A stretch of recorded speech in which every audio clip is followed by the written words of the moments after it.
Up for Drive Less Denver, go to our website, thedenverchannel.com, and click on As Seen on 7 News. The first soldiers to respond to the roadside bombing that wounded ABC anchorman Bob Woodruff thought his injuries were fatal. We're on patrol with Iraq's 9th Division. There's only one mechanized division in the entire Iraqi army. Woodruff had just finished shooting that stand-up with cameraman Doug Vogt, and as you can see in this tape from Vogt's camera, when the bomb goes off, the tape goes black. When Army personnel arrived, they found Woodruff with severe wounds to his face and to his head. They didn't think that he'd survive that blast. Those first responders recently shared their story with KOA's Stephen Tubbs. He went with them on the same road they traveled with Woodruff's crew. And at tonight's 10:15 Difference, he shares their words with 7 News reporter Tyler Lopez. I stay up at night and what could I have done better?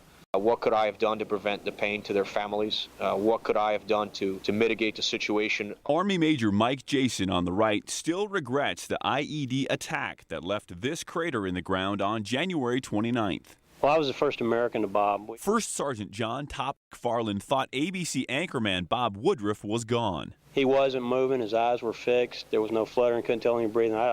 My initial assessment, he was dead, and I was moving on. Woodruff and ABC photojournalist Doug Vogt were both seriously hurt, but the rising media star suffered facial injuries. It's not pleasant to talk about, but I was told that Woodruff's injury to his face was so severe you could fit 3 of your fingers inside his face and not touch either side. 850 KOA's Stephen Tubbs was the first reporter to ride Route Tampa with since the attack. You know, that plays on your mind.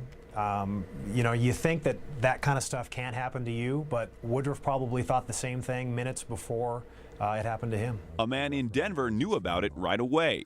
Very shortly, about 45 minutes after the accident. That's Rodger McFarlane's brother, John. Painting of Iraq's former leader. Rodger says his brother has often mentioned he's glad reporters are there to record the moments. But that's the risk you take. That was a known hot zone.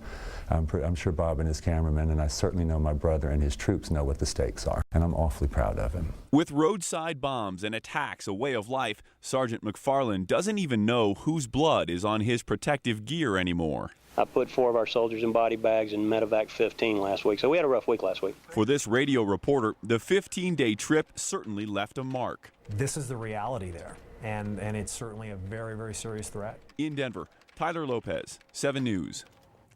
Woodruff is now recovering at a New York rehabilitation center. Vogt is with his family in France. The 7 News Health